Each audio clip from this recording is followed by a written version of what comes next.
En la historia del crimen, han existido muchos nombres temidos. Pero solo uno logró poner de rodillas a todo un país. Un hombre que no solo traficaba droga, sino que declaró la guerra a un estado entero. Durante años, Colombia no vivió, sobrevivió.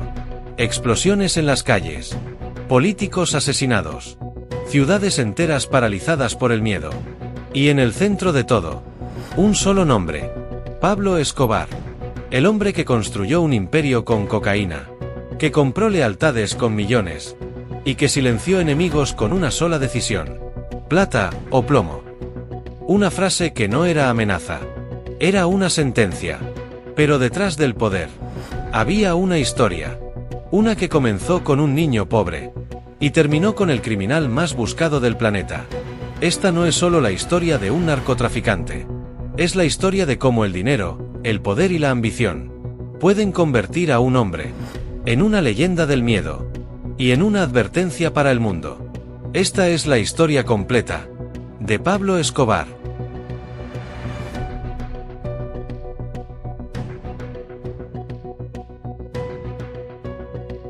Pero antes del imperio, antes de la violencia, antes del terror, hubo un niño.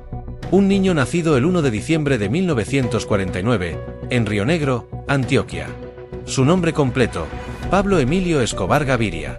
Hijo de una maestra de escuela, Hermilda Gaviria, y de un agricultor, Abel de Jesús Escobar. Creció en un entorno humilde, donde el dinero escaseaba, pero las aspiraciones comenzaban a tomar forma. Desde joven, Pablo no quería una vida común. No quería trabajar toda su vida por un salario bajo. Quería riqueza. Y la quería rápido. Durante su adolescencia en Medellín, comenzó a moverse en un mundo donde la legalidad era opcional. Pequeños delitos marcaron sus primeros pasos: contrabando, falsificaciones, robos menores. Nada fuera de lo común para muchos jóvenes en contextos difíciles. Pero en Pablo había algo distinto: ambición sin límites y una mentalidad fría. A finales de los años 60 y principios de los 70, Medellín empezaba a transformarse. Nuevas economías ilegales surgían, y entre ellas, una en particular comenzaba a crecer de forma explosiva: la cocaína. Al principio, no era un negocio dominante, pero pronto lo sería. Y Pablo lo entendió antes que muchos. Su entrada al narcotráfico no fue inmediata como líder. Empezó como intermediario, transportista, alguien que aprendía el sistema desde adentro. Pero observaba, analizaba y planeaba. Mientras otros se conformaban con ganar dinero, él pensaba en controlar todo: producción, rutas, distribución. Ese fue el nacimiento de lo que más tarde se conocería como el Cartel de Medellín. A diferencia de otros criminales, Escobar no solo construía redes ilegales, construía poder. Para finales de los años 70, su crecimiento era imparable. El dinero comenzaba a fluir en cantidades que Colombia nunca había visto. Pero el dinero no era suficiente. Pablo quería legitimidad, quería respeto, quería ser aceptado por la élite. Y ahí es donde comenzó uno de los capítulos más contradictorios de su historia. Mientras consolidaba su imperio criminal, Escobar también construía una imagen pública completamente distinta. En los barrios más pobres de Medellín, su nombre empezó a ser sinónimo de ayuda. Construyó viviendas para familias sin hogar. Financió canchas de fútbol. Donó dinero a comunidades olvidadas. Para muchos, no era un criminal. Era un benefactor. Un hombre que hacía lo que el gobierno no hacía. Esa dualidad fue clave. Porque mientras una parte del país lo veía como un héroe, otra comenzaba a verlo como una amenaza. En su vida personal, Pablo también construía una historia paralela. Se casó con María Victoria Henao, con quien tuvo 2 hijos, Juan Pablo y Manuela. A pesar de su vida criminal, Escobar era conocido por ser extremadamente protector con su familia. Para él, ellos eran intocables. Su esposa vivía en medio de un mundo que combinaba lujos extremos con peligro constante. Mansiones, autos, dinero ilimitado. Pero también persecución, amenazas y una vida marcada por el miedo. Porque mientras el imperio crecía, también lo hacía el número de enemigos. A principios de los años 80, el negocio de la cocaína explotó a nivel internacional. Estados Unidos se convirtió en el principal mercado. Y Cartel de Medellín pasó a dominar gran parte del suministro. Se estima que, en su punto máximo, Escobar controlaba hasta el 80% de la cocaína que entraba a Estados Unidos. Eso lo convirtió en multimillonario, uno de los hombres más ricos del mundo en su momento. Pero también lo convirtió en un objetivo. El gobierno colombiano empezó a notar el crecimiento del narcotráfico, y con presión de Estados Unidos, comenzaron a tomar medidas más agresivas. La extradición de narcotraficantes se convirtió en una amenaza real. Y para Pablo, eso era inaceptable. Prefería morir en Colombia que ser encarcelado en Estados Unidos. Esa idea marcaría el inicio de una guerra. En 1982, Escobar dio un paso inesperado. Entró a la política. Fue elegido como suplente en la Cámara de Representantes. Su objetivo era claro: ganar poder político para protegerse. Pero su pasado no podía ocultarse para siempre. El ministro de Justicia Rodrigo Lara Bonilla comenzó a exponer públicamente sus vínculos con el narcotráfico. La presión aumentó. Y finalmente, Escobar fue expulsado del gobierno. Ese momento fue clave. Porque no solo perdió su entrada a la política, perdió la oportunidad de ser aceptado. Y eso lo transformó. A partir de ese momento, Pablo Escobar dejó de intentar ser parte del sistema. Y decidió enfrentarlo. Directamente. La violencia comenzó a escalar. Primero, de forma selectiva. Luego, de forma masiva. Jueces, policías, políticos, cualquiera que representara una amenaza podía convertirse en objetivo. El asesinato del ministro Rodrigo Lara Bonilla en 1984 marcó el inicio de una nueva etapa. Una etapa donde el narcotráfico ya no operaba en las sombras, sino a plena luz. Y con fuerza. El mensaje era claro. Nadie podía tocar a Pablo Escobar sin consecuencias. Y así comenzó una guerra que cambiaría la historia de Colombia para siempre. Una guerra donde el dinero compraba silencio. Y el miedo controlaba ciudades enteras. Pero lo peor aún estaba por venir.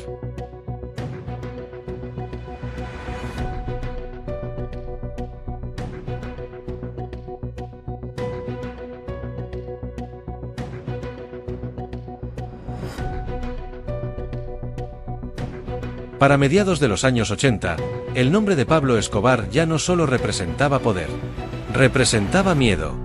Lo que había comenzado como un imperio criminal en expansión, ahora se había convertido en una maquinaria de guerra. Una guerra contra el Estado colombiano. Y contra cualquiera que intentara detenerlo. El crecimiento del cartel de Medellín fue explosivo. Cada semana, toneladas de cocaína salían de Colombia rumbo a Estados Unidos. Aviones, lanchas, rutas clandestinas, todo estaba calculado. El dinero fluía en cantidades imposibles de dimensionar. Se estima que Escobar generaba decenas de millones de dólares diarios. Pero ese dinero tenía un precio. Y ese precio era sangre. El gobierno colombiano, presionado por Estados Unidos, intensificó su lucha contra el narcotráfico. La extradición se convirtió en el arma más poderosa. Para los capós, ser enviados a Estados Unidos significaba el fin. Sin control, sin poder, sin salida. Y Escobar lo dejó claro. Prefería una tumba en Colombia que una celda en Estados Unidos. Esa decisión marcó el inicio de la etapa más violenta de su historia. Una etapa donde el miedo sería su herramienta principal. Y la violencia, su lenguaje. A finales de los años 80, Colombia vivía bajo una tensión constante.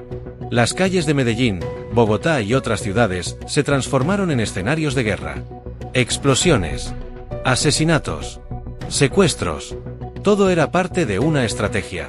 Escobar no solo quería defender su imperio. Quería obligar al gobierno a ceder. Su frase se volvió ley. Plata o plomo. O aceptas el dinero, o enfrentas la muerte. Jueces fueron asesinados por negarse a colaborar. Policías fueron ejecutados en plena calle. Políticos vivían bajo amenaza constante. Incluso periodistas que investigaban el narcotráfico se convirtieron en objetivos. El mensaje era claro. Nadie estaba a salvo. Uno de los momentos más impactantes ocurrió en 1989. Un avión comercial, el vuelo 203 de Avianca, explotó en el aire. Murieron más de 100 personas. El objetivo era eliminar a un posible informante. Pero el impacto fue mucho mayor. Colombia quedó en shock. El mundo entero miraba. Y por primera vez, el nombre de Pablo Escobar fue asociado no solo con narcotráfico, sino con terrorismo. Pero la violencia no era su única estrategia. También sabía jugar el juego del poder. Mientras sembraba el miedo, seguía invirtiendo en su imagen en ciertos sectores. En barrios pobres, aún había quienes lo defendían, quienes lo protegían, quienes lo veían como un benefactor. Esa dualidad le daba ventaja, porque no solo tenía sicarios, tenía apoyo social. Sin embargo, no todos sus enemigos estaban dentro del gobierno. Uno de los conflictos más importantes surgió dentro del propio mundo del narcotráfico: el enfrentamiento con el Cartel de Cali. A diferencia de Escobar, el Cartel de Cali operaba de forma más discreta. Menos violencia, más infiltración, más estrategia. Pero la rivalidad era inevitable.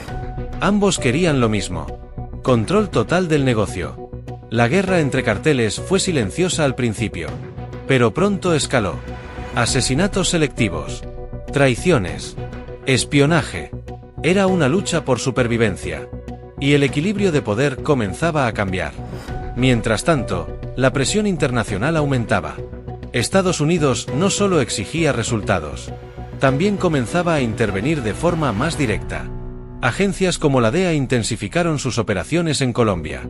El objetivo era claro: capturar a Escobar, a cualquier costo.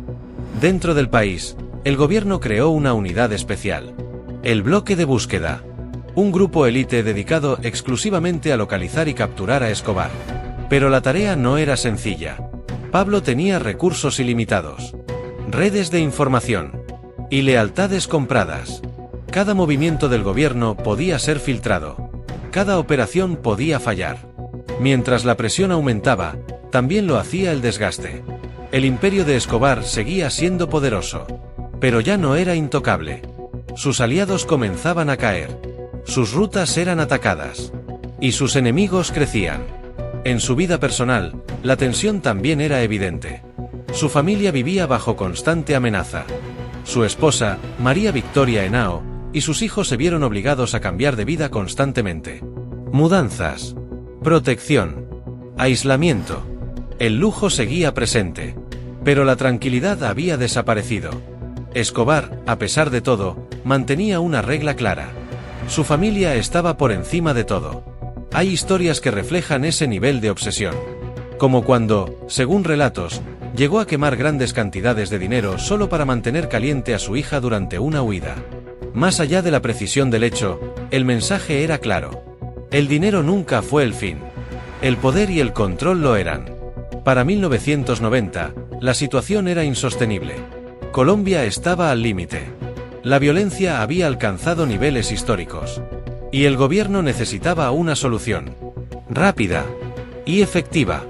Fue entonces cuando ocurrió algo inesperado. Pablo Escobar tomó una decisión que cambiaría el rumbo de la historia. Decidió entregarse, pero no como un hombre derrotado, sino como alguien que aún creía tener el control. Las negociaciones fueron claras: no extradición y condiciones especiales de reclusión. El gobierno, presionado por la violencia, aceptó. Y así, en 1991, Escobar se entregó. Pero lo que vino después no fue una prisión común. Fue algo completamente diferente. Un lugar construido a su medida, aislado, protegido y bajo su control. Un lugar que sería conocido como la Catedral. Lo que parecía el inicio del fin, en realidad, era solo otra jugada. Una más en el complejo tablero de poder que Pablo Escobar había dominado durante años. Pero esta vez, el margen de error sería mínimo.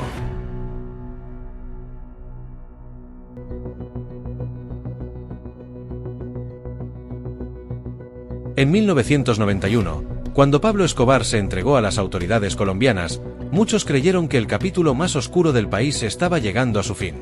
Pero no fue así, porque su rendición no fue una derrota, fue una estrategia. El acuerdo con el gobierno le permitió evitar la extradición a Estados Unidos.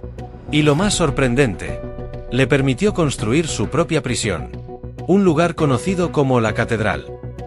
Ubicada en una colina a las afueras de Medellín, la Catedral no era una cárcel convencional. Era un complejo diseñado por el propio Escobar. Tenía cancha de fútbol, áreas sociales, vistas privilegiadas. Y lo más importante, Control total. Desde ese lugar, Escobar seguía operando. Seguía dando órdenes. Seguía manejando su imperio. La prisión no lo detuvo. Lo protegía. Pero el equilibrio era frágil. Dentro de la catedral, comenzaron a surgir conflictos. Sospechas de traición. Disputas internas. Y decisiones que cruzaron incluso sus propios límites. Algunos de sus aliados fueron ejecutados dentro de la misma prisión. Eso encendió las alarmas del gobierno. Ya no podían sostener el acuerdo. Era evidente que habían cometido un error. La catedral no era una solución. Era un problema. En 1992, las autoridades tomaron una decisión: trasladar a Escobar a una prisión real. Sin privilegios. Sin control. Pero Pablo lo vio venir. Y antes de que pudieran hacerlo, escapó. Su fuga marcó el inicio de la fase final. La más intensa. La más personal. La más inevitable. Colombia, con apoyo de Estados Unidos, lanzó la mayor operación de búsqueda en su historia. El objetivo era uno solo: encontrar a Pablo Escobar. Y detenerlo. El bloque de búsqueda se reorganizó. Más recursos. Más inteligencia. Más presión.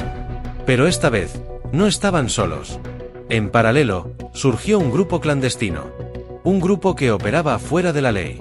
Un grupo con un solo propósito: destruir todo lo que perteneciera a Escobar. Se hacían llamar los Pepes, perseguidos por Pablo Escobar. Este grupo estaba compuesto por enemigos directos, víctimas, antiguos aliados traicionados y, según múltiples investigaciones, con vínculos indirectos con sectores del Estado y del Cartel de Cali. Los Pepes no buscaban capturarlo. Buscaban desmantelarlo. Atacaron sus propiedades. Quemaron sus negocios. Y persiguieron a su círculo cercano. El imperio comenzó a caer. No por una sola fuerza, sino por la combinación de todas. Gobierno, Estados Unidos, rivales y traiciones internas. Por primera vez en años, Escobar estaba en desventaja. Ya no tenía el mismo control. Ya no tenía la misma red. Ya no tenía el mismo poder. Pero había algo que no había cambiado: su obsesión por su familia. Durante su tiempo como fugitivo, uno de sus mayores errores fue intentar mantener contacto con ellos. Llamadas, mensajes, movimientos. Cada intento de acercarse era una pista. El cerco se cerraba. Cada día más. Cada movimiento más arriesgado. Cada decisión más limitada. Escobar ya no era el hombre que dominaba un país. Era un fugitivo. Escondido. Cansado. Y cada vez más solo. El 2 de diciembre de 1993, un día después de su cumpleaños número 44, todo llegó a su fin. Gracias a la interceptación de una llamada telefónica, las autoridades lograron ubicar su posición. En un barrio de Medellín. Una casa común. Sin lujos. Sin protección. El bloque de búsqueda rodeó el lugar. Escobar intentó escapar. Subió al techo. Corrió. Buscó una salida. Pero esta vez, no había escape. En medio del enfrentamiento, Pablo Escobar cayó. Murió en ese mismo lugar. El hombre que había desafiado a un país entero había llegado a su final. Su muerte marcó el fin del Cartel de Medellín como la organización dominante. Pero no significó el fin del narcotráfico. El vacío de poder fue ocupado rápidamente por otros grupos. El ciclo continuó. Después de su muerte, su familia tuvo que huir. Cambiar de identidad. Desaparecer del mapa. Su esposa, María Victoria Henao, y sus hijos vivieron las consecuencias de una vida marcada por el poder y la violencia. Con el tiempo, la figura de Escobar se transformó. Para algunos, sigue siendo un símbolo de ambición extrema. Para otros, un criminal responsable de una era de terror. Pero más allá de la percepción, los hechos son claros. Miles de personas murieron. Un país entero vivió bajo miedo. Y una generación quedó marcada por la violencia. La historia de Pablo Escobar no es solo la historia de un hombre. Es la historia de cómo el poder sin límites puede destruirlo todo. Y aunque su nombre sigue vivo en series, documentales y cultura popular, su legado real no está en la fama. Está en las consecuencias. Porque al final, el hombre que lo tuvo todo, terminó sin nada.